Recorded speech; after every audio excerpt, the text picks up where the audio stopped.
जब से चंपाई सोरेन झारखंड मुक्ति मोर्चा का दामन छोड़कर भारतीय जनता पार्टी में शामिल हुए हैं, तब से खूब चर्चा बटोरने का काम कर रहे हैं। और इस बीच चंपाई सोरेन इस बार भी खूब सुर्खियां बटोर रहे हैं।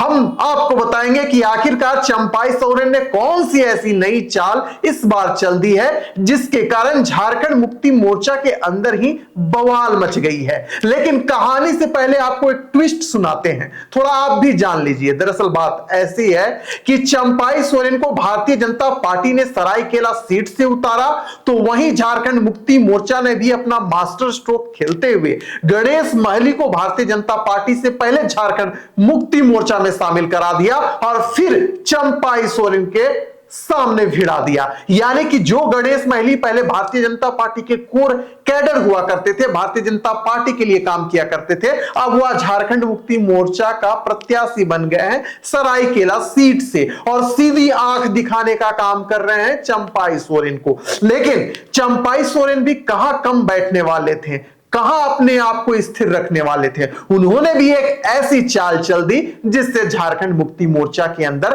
बवाल मच गई। तो चलिए खबर की करते हैं शुरुआत। तो चंपाई सोरेन सबसे पहले नामांकन के लिए पहुंचते हैं और सभी सरायकेला वासियों का धन्यवाद करते हैं कि आप इतने बारिश के बावजूद हमारे समर्थन में पहुंचे थे। आपको बता दें कि चंपाई सोरेन जब जनसभा करते हैं या लोगों से मिलते हैं तो लोगों को यह बताते हैं कि यह जो मैया सम्मान योजना है यह मेरा देन है, मैंने ही मैया सम्मान योजना को लेकर आया था। 200 यूनिट फ्री बिजली की जो प्लेटफॉर्म तैयार किया गया था यह भी मेरा ही देन है। मुख्यमंत्री हेमंत सोरेन का इसमें कोई रोल नहीं था। जब मैं मुख्यमंत्री की कुर्सी पर बैठा था उसी समय इसका जो रूपरेखा है मैंने तैयार किया था। लेकिन केवल और केवल मुख्यमंत्री हेमंत सोरेन मेरे द्वारा रचित, मेरे द्वारा तैयार की गई योजनाओं का ढिंढोरा पीट रहे हैं और कह रहे हैं कि मैं ही हूं जिसने इसका पूरा जो रूपरेखा है तैयार किया था। यानी कि चंपाई सोरेन का कहना है कि जो भी योजना जनहित में मुख्यमंत्री हेमंत सोरेन लाए हैं उसकी रूपरेखा, उसका ढांचा मेरे ओर से तैयार किया गया था। लेकिन कहानी यही नहीं रुकती। चंपाई की एक ऐसी चाल है जिसमें सरायकेला की जो जनता है कहीं ना कहीं फंसते दिख रही है। हमारे जो सहयोगी हैं उदय जी इस वक्त हमारे साथ मौजूद हैं। हम जानेंगे कि आखिरकार चंपाई की कौन सी ऐसी चाल है जिसमें खुद चंपाई सोरेन भी उलझ पड़े हैं, तो वहीं झारखंड मुक्ति मोर्चा के लिए भी सिरदर्द बन चुका है और सरायकेला की जो जनता है वह भी चिंता में पड़ी है कि आखिरकार हम जाएं तो जाएं, किस तरफ जाएं। जी उदय जी।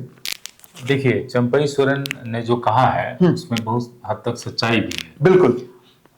और जो जेएमएम या हेमंत सोरेन ये क्लेम करते हैं अभी कि हमने मैया सम्मान योजना लाई, तो भाजपा उस पर कई बार टिप्पणी कर चुकी है। जी। भाजपा ने सवाल भी किया था कि आखिर 4.5 साल तक आप कहाँ थे, क्यों नहीं मैया सम्मान योजना शुरू की, और अगर अभी आप शुरू कर रहे हैं तो 1000 के हिसाब से जो जितने महिलाएं हैं उनको पूरी राशि आप दीजिए। तो ये बात सही है कहीं ना कहीं, और सियासी गलियारे में ये बात कहा जाता है कि जो 3-4 महीने का जो भी कार्यकाल रहा चंपाई सोरेन का, उस कार्यकाल में कई अच्छी योजनाएं बनी हैं और उनको इम्प्लीमेंट भी किया गया है। आपको ज्ञात होगा कि चंपाई सोरेन जब मुख्यमंत्री थे और जब जेल से बाहर आए थे हेमंत सोरेन, तो उसके 1 ही 2 दिन बाद बहुत सारे नियुक्तियां होनी थी और नियुक्ति पत्र बांटे जाने थे। बिल्कुल। लेकिन अचानक ऐसा फैसला आ गया कि आपको नियुक्ति पत्र नहीं बांटना है और अभी फिलहाल उस पर रोक लगाया गया है। ये आनंद फानन में सब हुआ और इतना जल्दी हुआ कि वो उन्होंने जब अपने पोस्ट पर लिखा था, जब जेएमएम छोड़ा था चंपाई सोरेन ने, तो अपने पोस्ट में भी जिक्र किया था कि मुझे किस तरह से बेइज्जत किया गया, जलील किया गया, इंसल्ट किया गया एक मुख्यमंत्री का, और हमको डार्क में रख के फैसला किया गया और हमको मुख्यमंत्री पद से हटाया गया। जी। तो आप देखेंगे कि पूरा जो मामला है वो कहीं ना कहीं फंसता दिखता है और इसमें जेएमएम और खुद मुख्यमंत्री फंसते दिखाई देते हैं। बिल्कुल। और इसका कारण यही है कि चंपई सोरेन कई बार कई मौकों पे बोल चुके हैं कि हमने जो फैसले लिए वो फैसले पिछली सरकार या हेमंत सोरेन की सरकार ने नहीं लिए। और इसमें कहीं कोई दो राय नहीं है कि आप देखेंगे कि 200 बिजली यूनिट फ्री वाली जो स्कीम है वो पहले नहीं थी, और या फिर बिजली बिल माफ करने वाली भी स्कीम पहले नहीं थी। वो चंपई सोरेन के आने के बाद ही इस पर काम हुआ है, अमल हुआ। उदय जी, हम आपसे जानना चाहेंगे कि सरायकेला को जो इतिहास है अगर हम पलटकर देखें तो जब से झारखंड अलग राज्य बना है तब से चंपई सोरेन उस विधानसभा क्षेत्र से चुनाव जीतते आए थे झारखंड मुक्ति मोर्चा की ओर से। लेकिन इस बार पाला पलट लिए हैं, भारतीय जनता पार्टी की ओर से वह उम्मीदवार बने हैं। लेकिन हम यह भी देखते हैं कि गणेश माली जो झारखंड मुक्ति मोर्चा से जिन्हें टिकट मिला है 2014 और 2019 में चंपई सोरेन को करीब टक्कर देने का उन्होंने काम किया था। लेकिन इस बार हेमंत का हाथ गणेश महली के साथ है। तो ऐसे क्या इस बार 2024 में जो पासा है, जो पाला है, पलट जाएगा सरायकेला में? आप कैसे देखते हैं? देखिए, ये तो आप समझ लीजिए कि अगर जेएमएम में ही ये चंपई सोरेन अगर थे तो चंपई सोरेन का अपना भी कद है और उस इलाके में उनकी अपनी पकड़ है। और आपको याद होगा कि जब चंपई सोरेन भाजपा में शामिल होने वाले थे तो उन्होंने एक रायशुमारी की थी अपने कार्यकर्ताओं के साथ, और उस रायशुमारी में भी भारी संख्या में उनके समर्थक जुटे थे जी। तो ये कह देना कि इस बार उनको हरा देंगे जो महली है या फिर उनको बहुत कड़ी टक्कर देंगे, ये कहना बहुत उचित नहीं होगा, क्योंकि ऐसे ही चंपई सोरेन को टाइगर नहीं कहा जा सकता था।